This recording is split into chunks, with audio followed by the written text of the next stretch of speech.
신나는 동화여행, 재미있는 옛날 이야기. 옛날 고구려 제25대 평원왕 때의 일입니다. 성문 밖 산 밑에 다 쓰러져가는 오두막집이 한 채 있었어요. 이 집에는 온달이라는 소년이 눈먼 어머니와 함께 가난하게 살고 있었습니다. 어머니, 시장하시죠? 조금만 기다리세요. 제가 밥을 얻어올게요. 아니다. 나는 괜찮다. 하지만 네가 배가 많이 고프겠구나. 어머니, 저는 괜찮아요.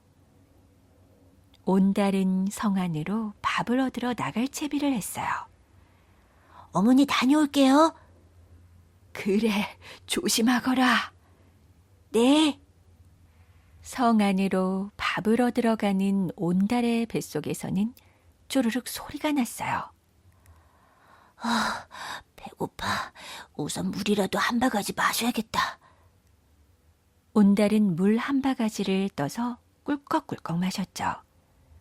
물을 마시고 나자 뱃속에서 쪼르륵 소리가 나지 않았습니다. 어서 성 안으로 가보자.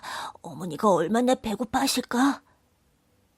혼자 남은 온달의 어머니는 말없이 눈물을 흘렸어요. 불쌍한 녀석. 내가 앞을 볼 수만 있었어도 어린 것이 날마다 밥동량은 안 다닐 텐데. 온달의 어머니는 가슴이 미어지는 듯 아팠습니다. 온달이 성 안으로 들어서자 아이들이 온달을 향해 우르르 몰려 나왔어요. 야, 바보 온달이 나타났다. 온달아, 또 밥을 얻으러 왔냐? 날마다 얻어만 먹으면 어떡해, 이 바보야. 아이들은 저마다 한마디씩 하면서 온달을 놀려대기 시작했어요. 온달이 성 안에 나타나면 을의 아이들은 이렇게 길을 막고 놀려댔습니다. 그럴 때마다 온달은 놀려대는 아이들에게 사정을 이야기했어요. 얘들아, 비켜줘. 나는 밥을 얻으러 가야 돼.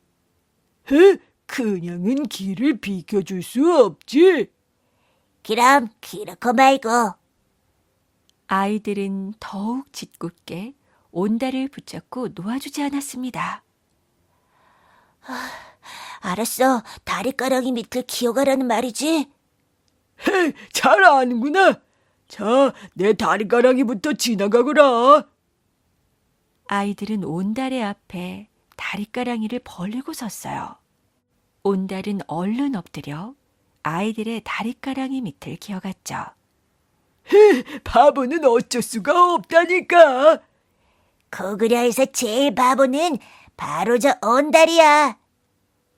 아이들은 재미있다는 듯 웃음을 터뜨렸습니다. 그래도 온달은 화를 내지 않았어요. 빙긋이 웃음을 띌 뿐이었죠. 이런 온달의 소문은 궁궐에까지 자자했습니다. 하지만 온달은 남들이 자기를 어떻게 생각하든 상관하지 않는 듯 그저 밥을 얻으러 다녔어요. 아주머니, 안녕하세요. 밥 좀 주세요. 그래, 그런데 반찬은 무얼 해 먹냐? 아주머니들은 온달을 가엾게 생각했습니다. 아이고, 어린 것이 얼마나 배가 고프겠어요. 그러게 말이에요. 그래도 꼭 어머니에게 먼저 밥을 가져가요. 울보로 소문난 평강공주도 다 아는 바보 온달이라지만 참 효자예요. 그러면요, 효자고 말고요. 바가지에 밥을 수북이 얻은 온달은 부지런히 집으로 향했습니다. 큰일 났네. 어머니가 얼마나 기다리실까? 어서 가자. 집으로 돌아온 온달은 솥에 불을 떼서 밥을 데우기 시작했어요. 밥이 데워지자 온달은 밥상을 차려 방으로 가져갔습니다. 어머니, 오래 기다리셨죠? 얼마나 배가 고프세요? 배가 고프기는 너도 밥을 못 먹었을 텐데. 어서 드세요, 어머니. 그래, 너도 어서 먹어라. 어머니, 먼저 드세요. 온달은 밥을 떠서 어머니의 입에 넣어드렸습니다. 눈먼 어머니는 밥을 받아 먹으면서 눈물을 흘렸어요. 온달아, 이제 난 그만 먹겠다. 너나 먹어라. 어머니, 더 드세요. 전 마을에서 얻어먹어서 조금만 먹어도 돼요. 온달은 어머니에게 밥을 드리고 나자 이야기를 시작했습니다. 어머니, 제가 재밌는 이야기 해드릴게요. 그러면서 마을에서 들은 이야기를 했어요. 어머니, 궁 안에 평강이라는 울보공주가 있대요. 그런데, 뭐, 울보공주? 네, 하루에도 수십 번씩 울기만 한대요. 온달은 신이 나서 말했어요. 어머니는 온달의 이야기를 듣고 입가에 웃음을 띄었습니다. 온달아, 임금님이 속이 상하시겠구나. 그러게 말이에요. 사람들은 제가 너무 잘 웃는다고 하는데 평강공주는 너무 잘 우니 저와는 반대예요. 궁 안에 사는 공주가 무슨 울 일이 그렇게도 많을까? 어머니는 머리를 갸우뚱했습니다. 하지만 평강공주가 울보라는 소문은 거짓말이 아니었어요. 임금님과 왕비님은 평강공주를 너무도 귀여워했지만 어쩐 일인지 평강공주는 늘 울기만 했습니다. 임금님과 왕비님은 공주가 울기 시작하면 어떻게 해야 좋을지 몰라 쩔쩔맸어요. 또 울음보를 터뜨리는군. 공주야, 네가 자꾸 울면 호랑이가 나타나서 물어갈 거야. 하지만 공주는 이런 말에는 아랑곳 없이 계속 울어댔습니다. 그러던 어느 날 임금님은 우는 공주를 달래다 못해 바보 온달 이야기를 꺼냈어요. 공주야, 네가 자꾸 울면 바보 온달한테 시집을 보낼 거야. 그러자 공주는 울음을 뚝 그쳤죠. 왕비, 공주가 울음을 그쳤구려. 네, 호랑이보다 바보 온달이 더 무서운가 봐요. 그때부터 임금님과 왕비님은 평강공주가 울 때면 바보 온달 이야기를 했어요. 그러면 신기하게도 평강공주는 크게 울다가도 울음을 그쳤죠. 참 신기한 일이군. 바보 온달 이야기만 하면 공주가 울음을 그친단 말이야. 임금님은 껄껄 웃었습니다. 어느덧 세월이 흘러 평강공주는 15살이 되었어요. 왕비, 공주가 벌써 15살이 되었구려. 네, 울보라고 놀림을 받더니 어느덧 어엿한 처녀가 되었어요. 바보 온달이 아니면 공주는 정말 울보가 될 뻔했어. 임금님은 날이 갈수록 점점 더 얼굴과 마음씨가 고와지는 공주가 사랑스러웠습니다. 왕비, 이제 우리 공주도 짝을 찾아야 할 나이가 되지 않았소. 네, 상감마마께서 좋은 배필을 골라주시지요.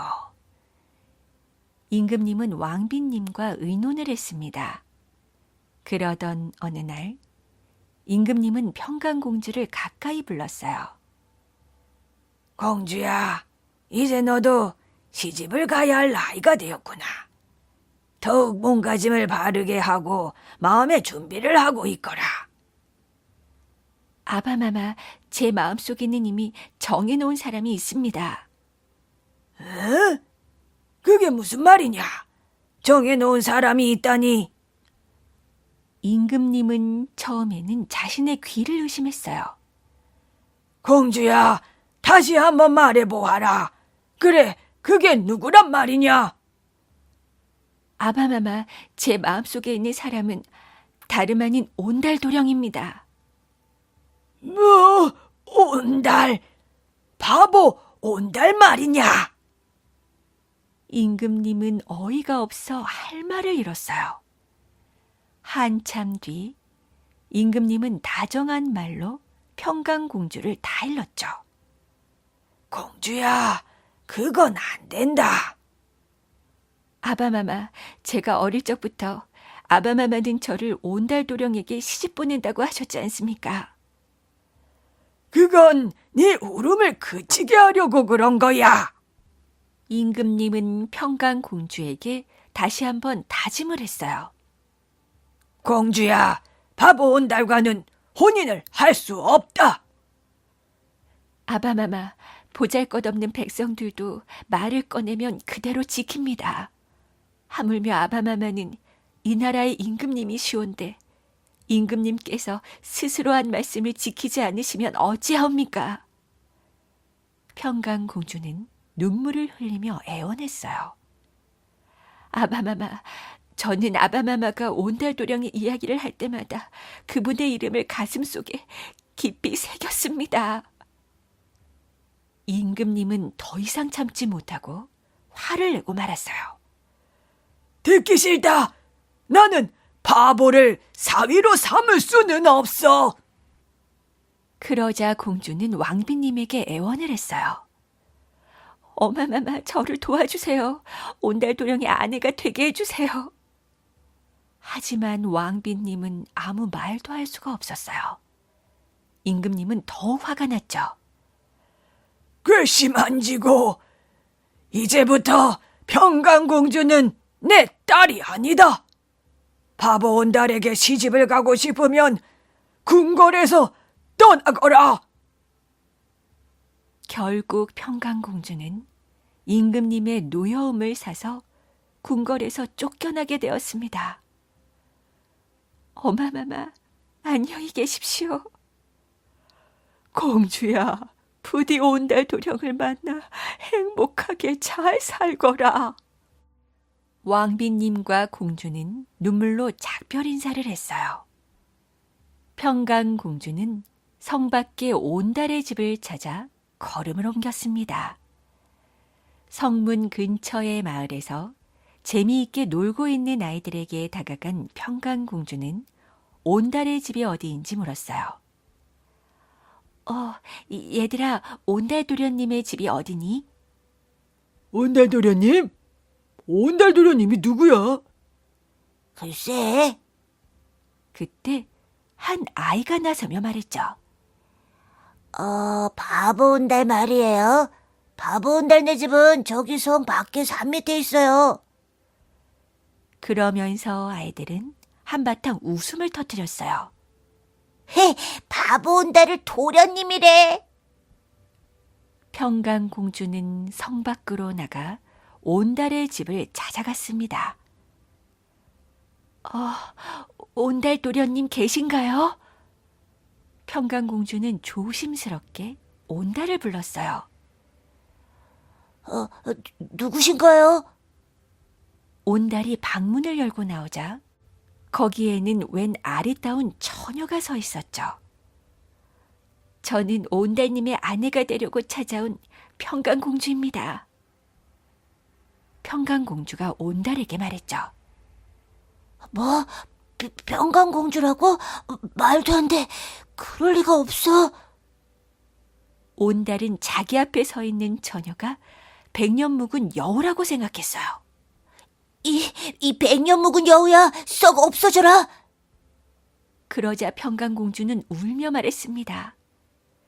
도련님, 저는 어려서부터 도련님의 아내가 되려고 했던 평강공주예요.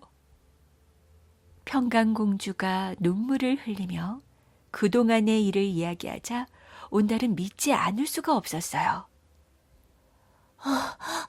이게 꿈인가 생신가? 공주가 나의 아내가 되다니. 그렇게 해서 마침내 평강공주는 온달의 아내가 되었습니다. 평강공주가 남편에게 말했어요. 서방님, 이제 글 공부도 하시고 무술도 익히셔야 합니다. 그리고 나라에서 여는 사냥대회에서 그 솜씨를 보이셔야 합니다. 알았어. 온달은 아내의 말대로 글 공부를 하고 무술을 익혔어요. 그로부터 몇 년 뒤 임금님과 여러 신하들이 참석한 가운데 사냥대회가 열렸죠.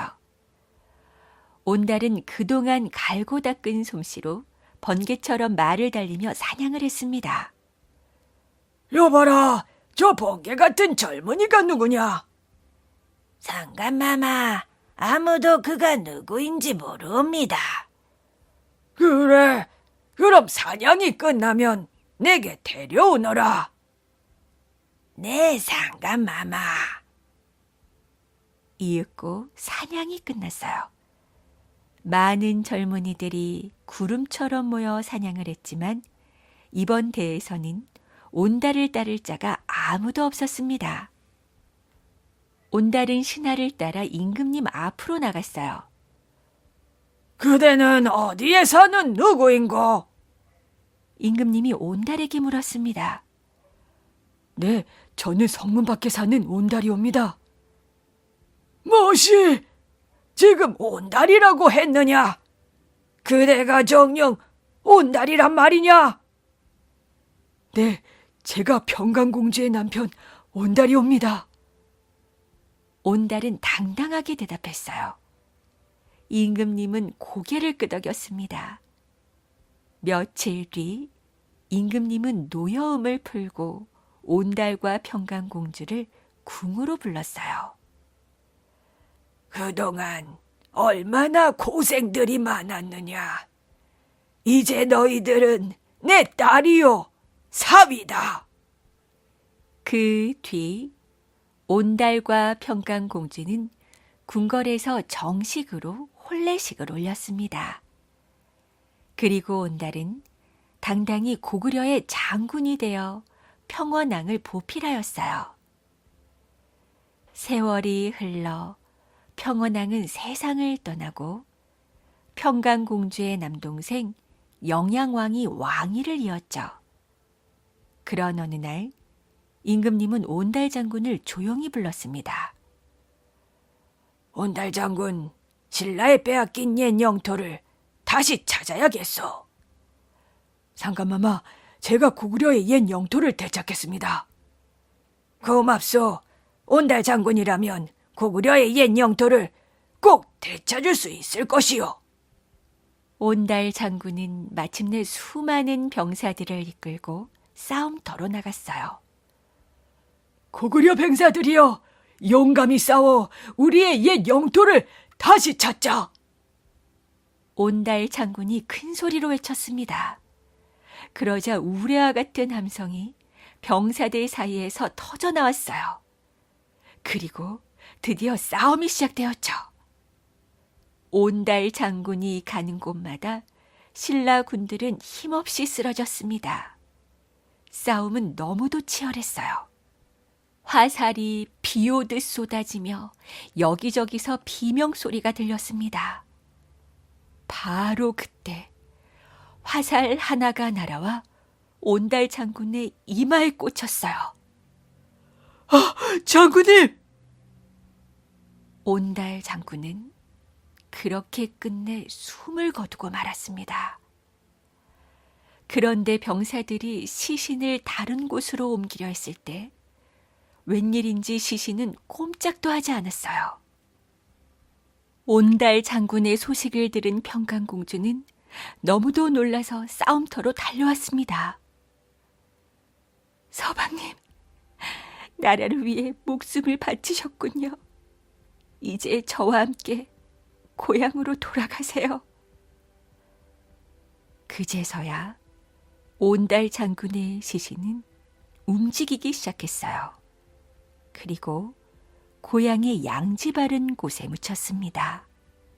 그 뒤 온달 장군의 이야기는 고구려 사람들에게 전설처럼 퍼져나가게 되었답니다. 호랑감투.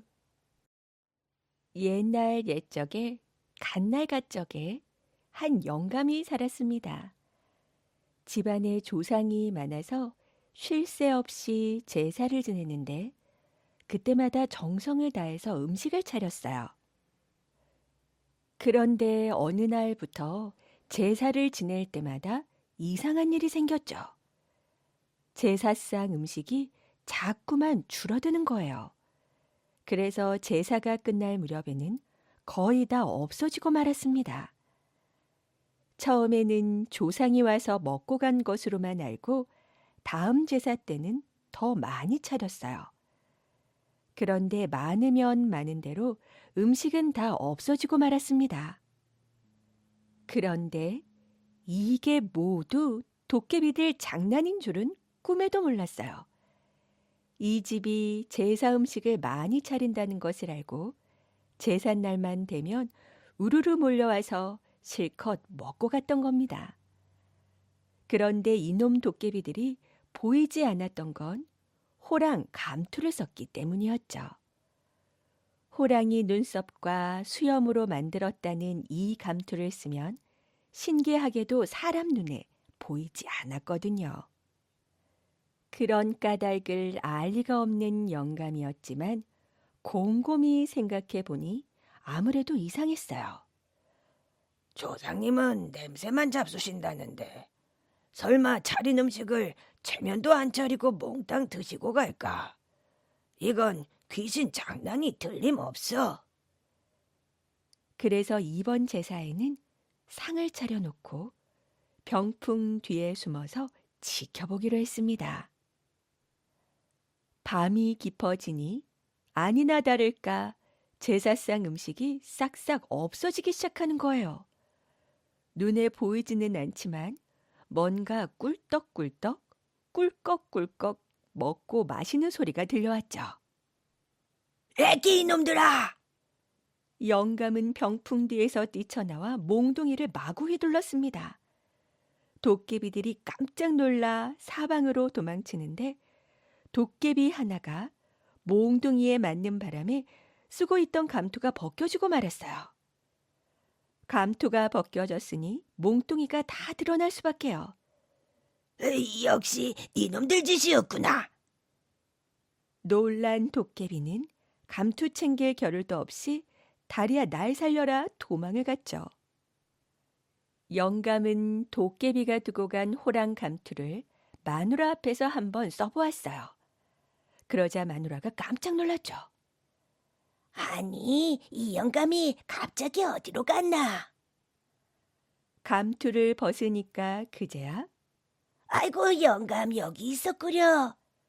하는 거예요. 얼커니 이게 쓰기만 하면 감쪽같이 안 보인다는 호랑 감투로구나. 신기한 감투를 얻은 영감은 좋아서 어쩔 줄 몰랐습니다. 영감은 호랑 감투를 쓰고 장터로 나갔어요. 엿타령 신나게 뽑는 엿장수 앞에서 호박엿 하나를 슬쩍 집어 입에 넣었죠.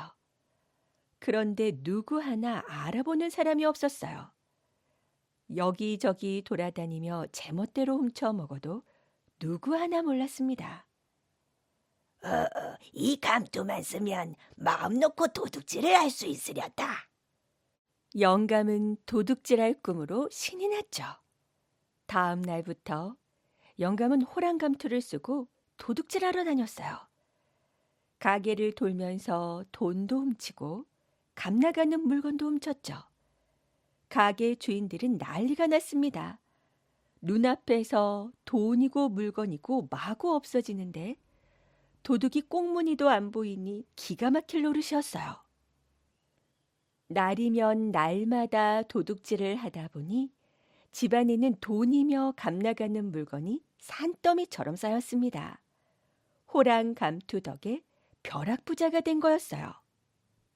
그런데도 눈만 뜨면 도둑질이 하고 싶어서 견딜 수가 없었습니다.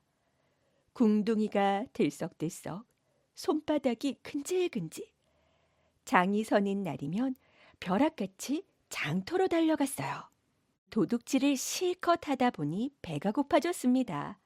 밥집에 들어가 한술 막 뜨는데 벗어둔 감투에 옆 사람의 담뱃불이 뚝 떨어지고 말았어요. 아이고 아플싸. 얼른 불은 껐지만 감투에 그만 엽전만한 구멍이 나고 말았죠. 집에 돌아와 마누라더러 감투를 기워달라고 하니 빨간 헝겊으로 구멍을 기워줬어요. 그랬더니 호랑 감투를 쓰면 영감은 안 보이는데 덧대 놓은 빨간 헝겊은 보이는 거예요. 그때부터 영감이 가는 곳마다 빨간 헝겊이 왔다 갔다 했습니다.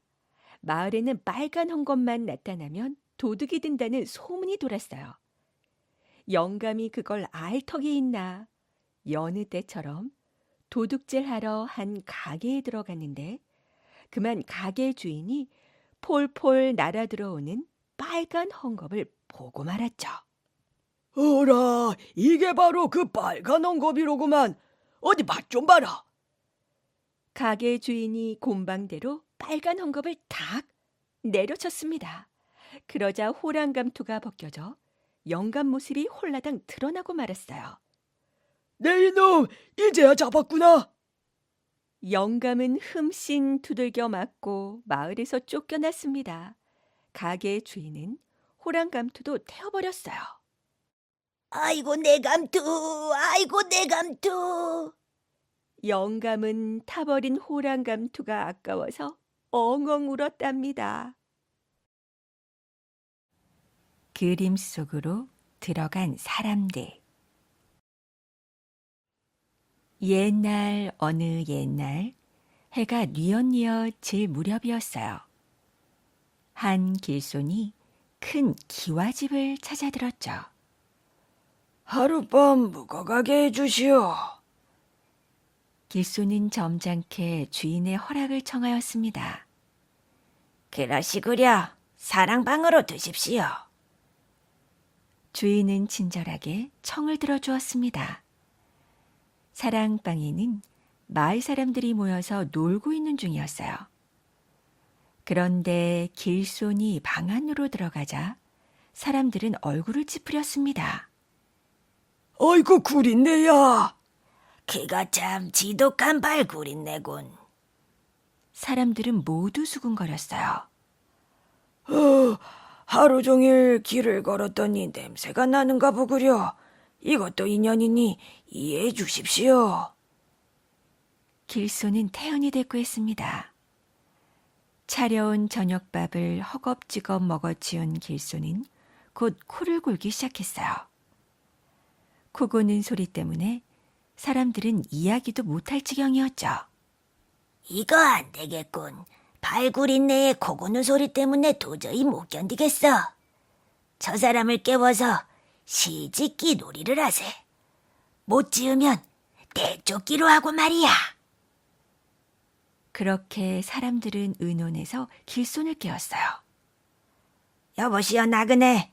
우리 시짓기 내기를 합시다. 시를 못 짓는 사람은 이 방에서 내쫓는 내기요. 한 선비가 길손에게 말했어요.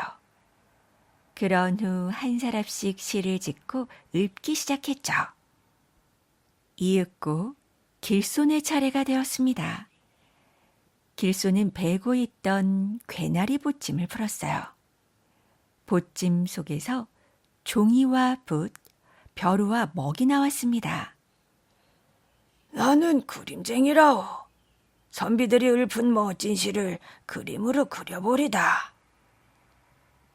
나그네는 큰 종이를 방 한가운데 펴놓고 쓱쓱 그림을 그리기 시작했습니다. 이런 굉장하군, 굉장해. 신선이 산다는 곳이 바로 이런 곳이겠구먼. 이 배를 타면 신선들이 사는 곳에 구경 갈 수 있겠는걸? 사람들이 다시 수군거렸어요. 그게 선이시라면 이 배의 한쪽 발을 얹으십시오. 제가 신선이 사는 곳을 구경시켜드리지요. 사람들은 믿을 수 없다는 듯 길손을 바라보았어요. 분명 농담이겠지만 어디 발을 한번 얹어봅시다. 한 사람이 웃으며 그림 속의 배에다 한 발을 올려놓았어요. 그러자 너도 나도 뒤따라 발을 올려놓았답니다. 그런데 이게 어찌된 일일까요? 배가 강위에 둥실 떠서 점점 빠르게 그림 속의 풍경을 향해 나아가는 게 아니겠어요. 아니, 이럴 수가. 진짜로 배가 됐잖아. 배는 순식간에 몇백 리를 미끄러지듯 달렸습니다. 그러자 곧 신선이 살 것만 같은 아름다운 산에 도착했어요. 다 왔습니다, 여러분. 여기는 신선이 사는 곳입니다.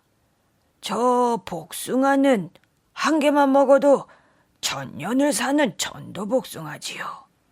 하지만 절대로 천도복숭아에 손을 대서는 안 됩니다. 나그네가 잘 익은 복숭아를 가리키며 설명하였어요.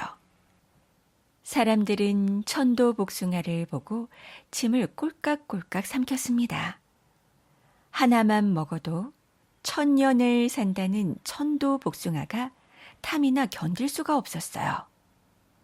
에라, 몰래 하나 먹어보자. 한 사람이 잽싸게 복숭아 하나를 땄어요. 그러자 너도 나도 복숭아에 손을 댔습니다. 나만 손해볼 수는 없지.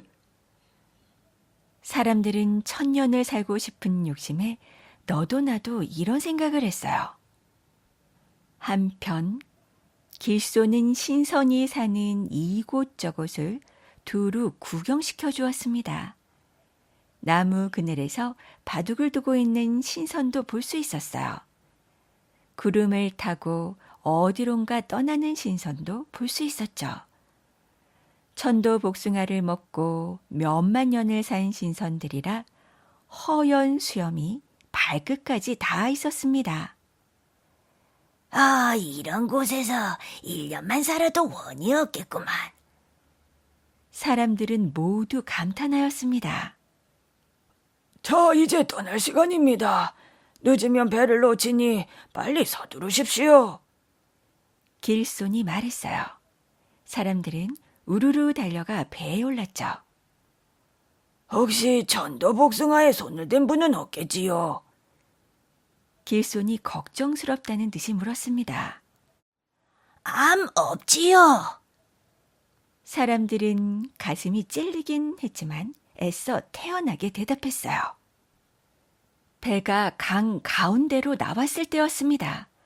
갑자기 거센 바람이 불고 산더미 같은 파도가 일기 시작했어요. 아유, 이럴 수가. 누가 천도복숭아에 손을 댔구려. 이제 우리는 약속을 지키지 않은 벌로 다 죽게 되었소. 길손이 새파랗게 질린 얼굴로 소리쳤어요. 다 죽는다는 말에 사람들은 부들부들 떨며 하늘을 우러러보았죠. 바람은 더욱 거세게 불었습니다. 집채만한 파도가 배를 덮쳤습니다. 아이고, 우리는 죽었구나. 천년을 살려다가 오늘 이렇게 죽다니. 바람은 더욱 거세어졌고 파도는 금방 배를 삼킬 듯이 밀려왔어요. 서로 꽉 붙잡으시오. 죽어도 같이 죽고 살아도 같이 살아야지요. 물을 흠뻑 뒤집어 쓴 길손이 소리쳤습니다. 사람들은 서로 꽉 부둥켜 안았어요. 아이고, 신선님, 제발 용서해 주십시오. 죽을 죄를 졌습니다. 천도 복숭아를 모두 내놓겠습니다. 사람들은 울부짖으며 품속에 숨겨온 천도 복숭아를 강물에 던지기 시작했어요. 너도 나도 다투어 천도 복숭아를 내놓았죠. 그러면서 살려달라고 애걸하였습니다. 안방에서 잠을 자던 주인은 울부짖는 소리에 깜짝 놀라 잠에서 깼어요. 주인이 사랑채로 달려왔죠. 아이고, 이게 무슨 일이람? 주인은 한 덩어리가 되어 울부짖고 있는 사람들을 보고 더욱 놀랐습니다. 사람들의 발밑에는 그림 한 장이 짓이겨져 있고 길소는 움목에서 드르렁드르렁 혼자서 코를 골며 자고 있었어요. 몽땅 도술에 걸렸구만. 주인은 우물에서 찬물을 길어와 사람들에게 뒤집어 씌웠습니다. 정신 차리시오. 신선이면 어떻다는 것이오? 주인이 버럭 소리쳤지만 사람들은 정신없이 허우적거리며 살려달라고 애걸하는 것이었어요. 그런데도 그림쟁이 길소는 운목에서 드르렁드르렁 코를 골며 잠을 잤죠. 밤이 셀 때까지 사람들은 한 덩어리가 되어 울부짖었습니다. 한편 길소는 이튿날 태연히 길을 떠났답니다. 가난뱅이 아들의 꾀. 옛날 어느 마을에 가난뱅이와 부자가 담장을 나란히 맞대고 살았어요. 담 하나를 사이에 두고 초가집에는 마음 착한 가난뱅이가, 큰 기와집에는 심술 많은 부자가 살고 있었죠. 가난뱅이가 되고 부자가 된 데에는 다 사정이 있었습니다. 한번 들여놓은 것은 절대 내놓지 않으니 부자가 되고, 쓸만한 것은 모두 남에게 주니 가난뱅이가 될 수밖에요. 안녕하신가요, 나리? 저 지난번에 제게 빌려가신 그 농기구 가래 말이죠. 논일을 하던 농부가 가래를 들고 나선 부자를 보고 급히 뛰어가 말했어요.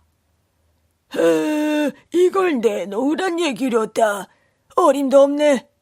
한번 내 손에 들어온 것은 누가 뭐래도 내 것이지. 내 것은 내 것, 네 것도 내 것이야. 하루는 부자가 닭을 들고 나왔어요. 아이고 나리, 그게 어떻게 키운 씨암탉인데 어서 돌려주세요. 밭을 매던 아낙네가 부잣집 대문 앞에 와서 애원했습니다. 이런 사람을 봤나. 내 집에 제 발로 걸어 들어와. 내 집 모이를 주워 먹었으면 내 닭이지. 어떻게 자네 닭인가? 하지만 마음 좋은 초가집 가난뱅이는 자기만 아는 부자와는 영 달랐어요. 어려운 이웃을 보면 그냥 지나치는 법이 없었거든요. 그 녀석 목청도 좋네 그려. 자, 이걸로 끼니해서 아기 잘 키우세요. 아이고, 이거 번번이 고마워서 어쩌나. 초가집 가난뱅이는 없이 살아도 마음만은 늘 부자였습니다. 하루는 가난뱅이가 들일을 마치고 집으로 돌아오는데 생선 굽는 냄새가 솔솔 풍겨왔어요. 아이고, 이 맛난 냄새. 못 먹는 생선. 냄새라도 실컷 맡아봐야겠다. 가난뱅이는 돌담 위에 턱을 얹고 생선 냄새를 흠뻑 맡고 있었죠. 바로 그때 담장 위에서 벼락 같은 고함 소리가 들려오지 뭐예요. 이놈, 이 좋은 냄새를 어쩌자고 네가 맡는고? 이 세상에 공짜가 어디 있어? 어서 냄새 맡은 값 내놔라, 어서. 부자가 눈을 부릅뜨고 말하는 소리였습니다. 아니, 냄새 맡는데도 값을 치르다니요. 내가 10냥이나 주고 사온 굴비인데 반을 냄새로 맡았으니 당장 반값을 내놓거라. 초가집 가난뱅이는 어처구니가 없었지만 이웃끼리 싸우고 싶지 않아 냄새값을 내겠다 하고 집으로 돌아왔어요. 그거 참. 아이고, 그거 참. 가진 돈이라곤 단락 내일 모레 조상님 제사상 볼 돈 단냥뿐인데 엉뚱한 곳에 생돈이 들게 생겼으니 가난뱅이가 얼마나 답답했겠어요. 아버지, 걱정 마세요. 제게 좋은 생각이 있어요. 아버지의 이야기를 들은 아들은 생글거리며 손뼉을 쳤습니다. 너 행여 돈 안 줄 생각은 마라. 한 번 난 약속은 반드시 지켜야 한다. 날이 밝자 아들은 돈 단량을 들고 기와집으로 갔습니다. 아이고 세상에, 무슨 냄새값을 받겠다고 저러시나. 기와집 부자는 눈으로 본 값도 받는 구두쇠 아닌가? 조가지 꼬마가 냄새 맡은 값을 치르지 않고 어떻게 배길지. 이웃집 사람들은 두런두런 걱정을 하면서 초가집 아들을 따라갔습니다. 이리 오너라! 이리 오너라! 아들은 의기양양해서 큰 소리로 외쳤어요. 문 밖이 시끌벅적 소란스러워지자 머슴이 대문 사이로 머리를 쏙 내밀고 말했죠. 일이 있거든 들어와서 말할 것이지. 네가 누굴 보고 나오라는 거냐? 일은 내가 아니고 너희 집 주인이 있느니라. 냄새값을 받고 싶으면 어서 받아가라 해라. 머슴에게 가난뱅이 아들의 말을 전해 듣고 부자는 화가 머리 끝까지 났어요. 뭐라고? 지방울 만한 놈이 누굴 나오라 말아해, 고의한 놈. 부자는 버럭성을 내며 방에서 벌떡 일어나 나오다 그만 문미의 머리를 쿵 찍고 말았습니다. 아이고 머리야. 더욱더 화가 난 부자가 성큼성큼 마당을 갈로질러 대문을 팍 차고 나왔어요. 그러자 닭들이 화들짝 놀라서 문 밖으로 튀어나갔죠. 아이고 우리 시암탉이네. 아이고 알 잘났던 우리 오리도 여기 있었구먼. 문 밖에 모였던 이웃 사람들은 서로 자기 닭을 찾느라 허둥지둥 뛰어다녔습니다. 가인신이 정신을 차린 부자가 가난뱅이 아들에게 호통을 쳤어요.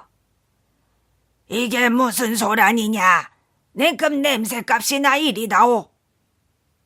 하지만 아들은 돈을 건네기는커녕 두 손에 넣은 채 아래 위로 흔들고 있었죠.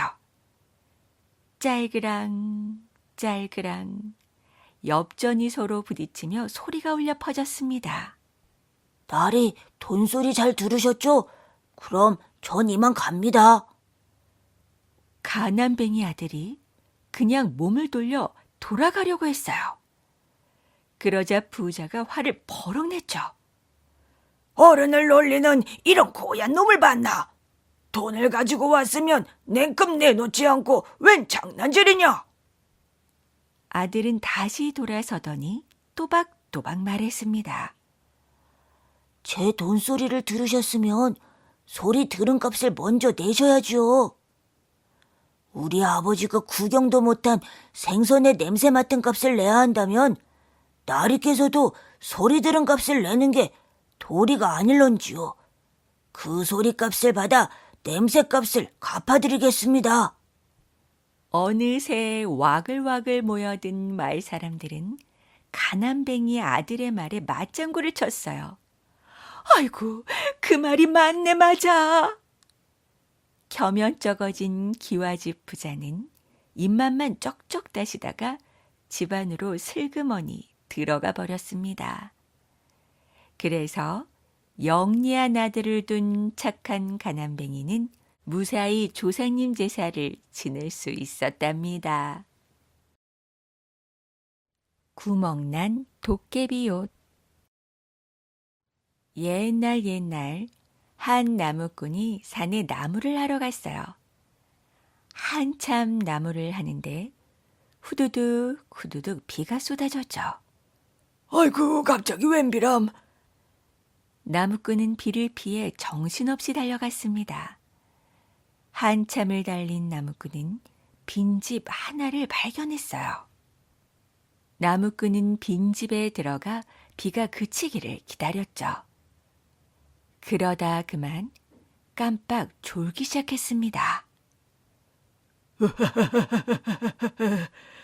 밤이 되자 밖에서 이상한 소리가 들려왔어요. 아니 이게 무슨 소리야? 나무꾼은 허둥지둥 다락으로 숨었죠.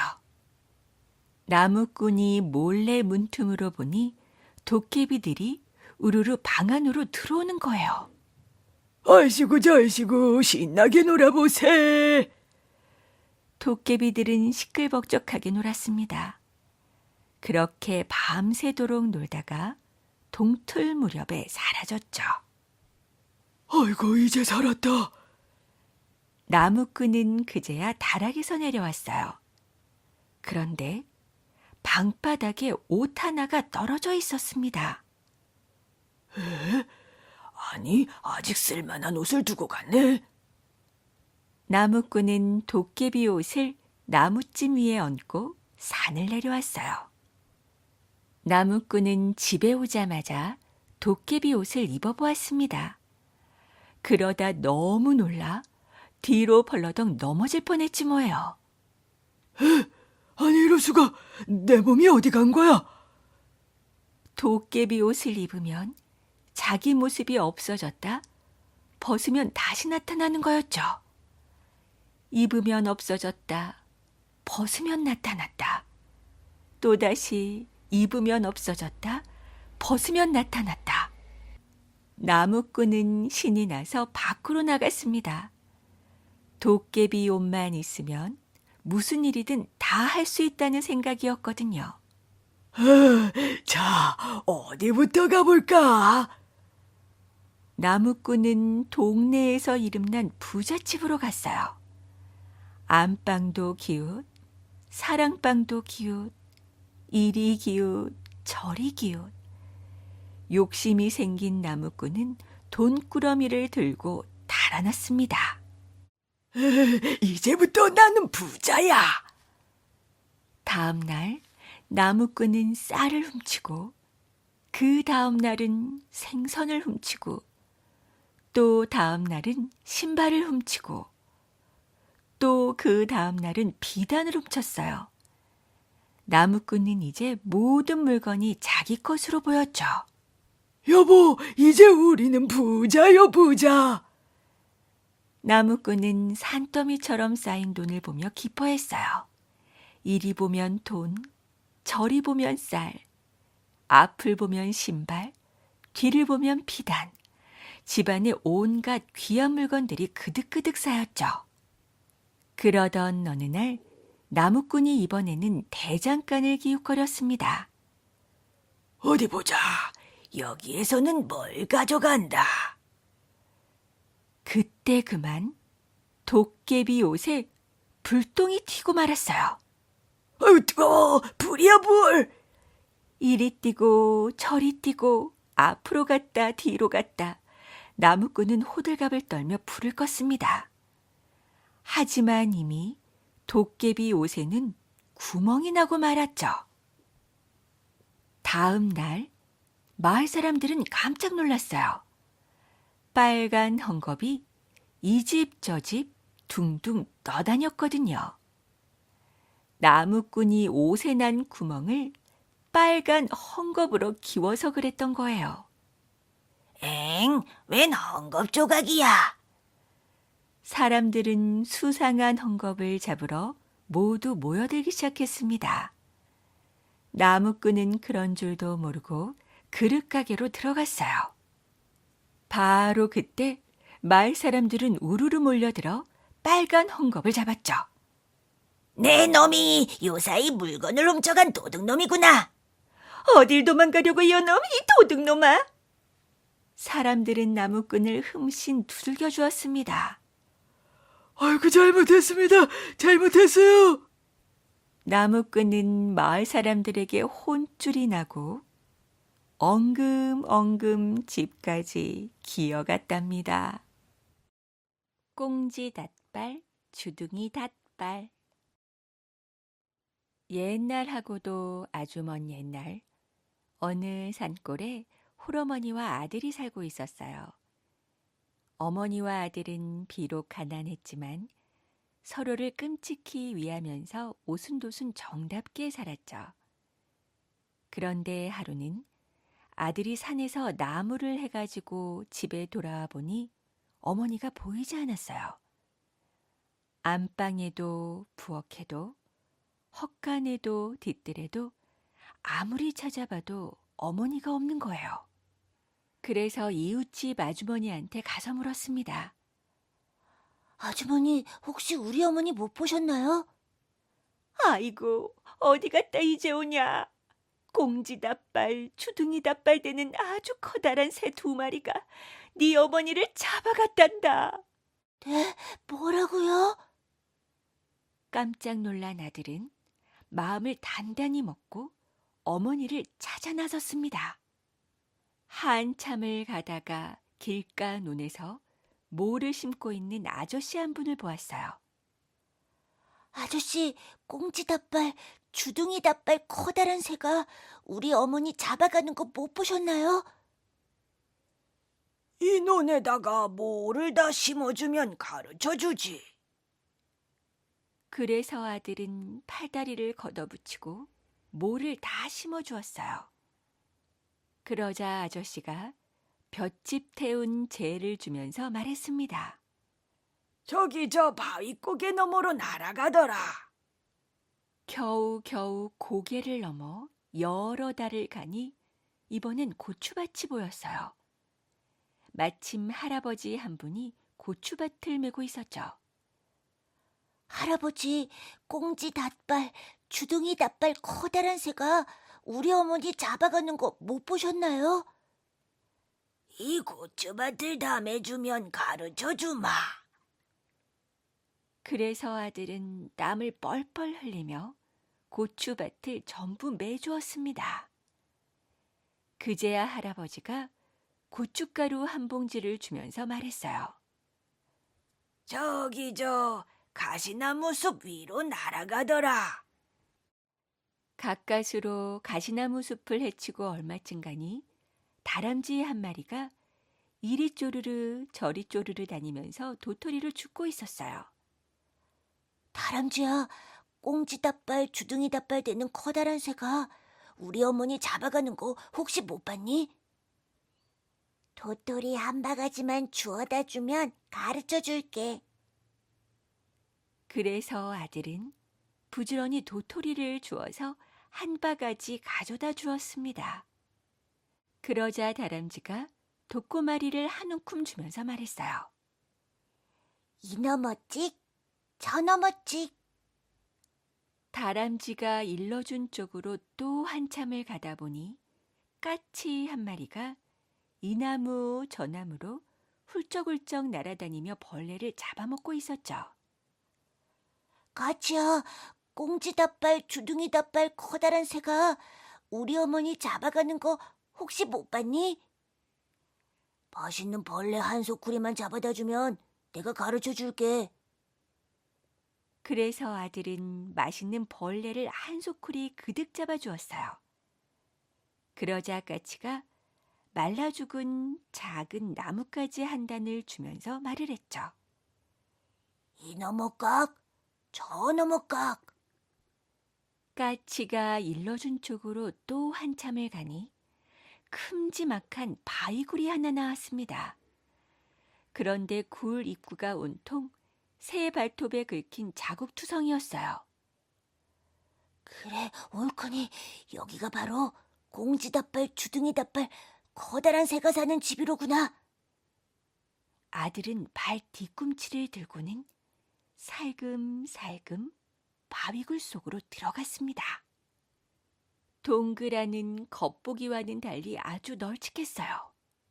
마침 큰 집이 한 채 있어 그 안으로 들어갔더니 어머니가 쇠창살에 갇혀있지 뭐예요. 얼마나 반가운지 아들은 쇠창살 사이로 어머니의 손을 붙잡고는 엉엉 울었습니다. 어머니, 꽁지다빨, 주둥이다빨 커다란 새가 오기 전에 빨리 도망가요.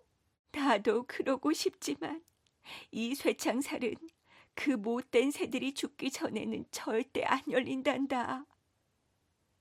정말 아들이 아무리 열려고 해도 쇠창살은 꿈쩍도 하지 않았습니다.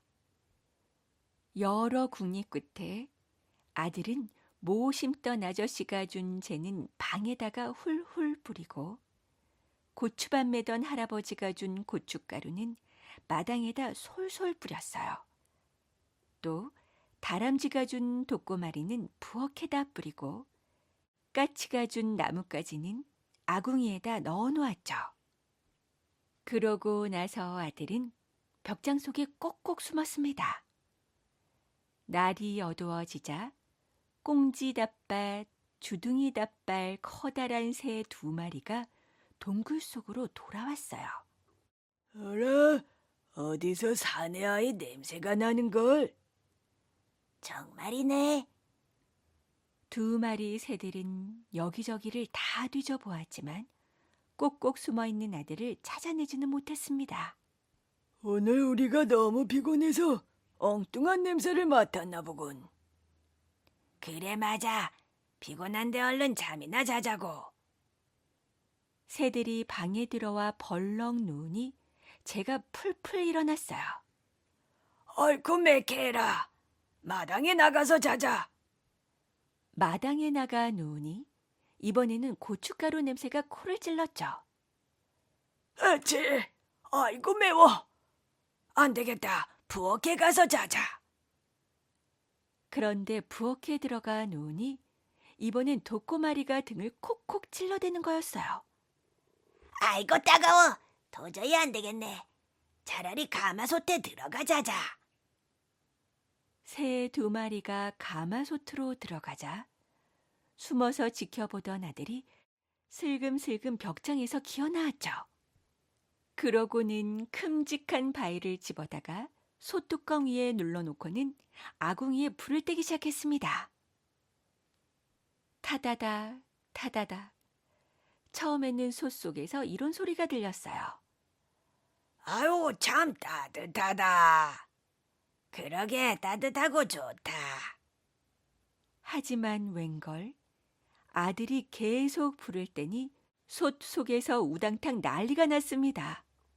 아이고 뜨거워. 아이고 뜨거워. 새 살려. 하지만 솥뚜껑을 바위로 꾹 눌러놓아 새들은 밖으로 나오지 못하고 그만 새까맣게 다 죽고 말았어요. 새들이 죽으니 어머니가 갇혀있던 쇠창살도 저절로 스르륵 열렸죠. 아들은 수처럼 까맣게 타서 바짝 쪼그라든 새들을 절구에 넣고 절구꽁이로 쿵쿵 찍어 가루를 냈습니다. 그리고 동굴 밖으로 나와서 그 가루를 바람에 훨훨 날려보냈어요. 그러자 그 가루들이 멀리 날아가서는 모기로 변했다고 해요. 언제 기회가 있으면 모기를 가만히 살펴보세요. 꽁지도 길쭉, 주둥이도 길쭉. 꽁지닷발, 주둥이닷발 커다란 새가 사람한테 죽은 게 너무 억울해 모기가 되어서 사람을 자꾸 무는 거라고 한답니다.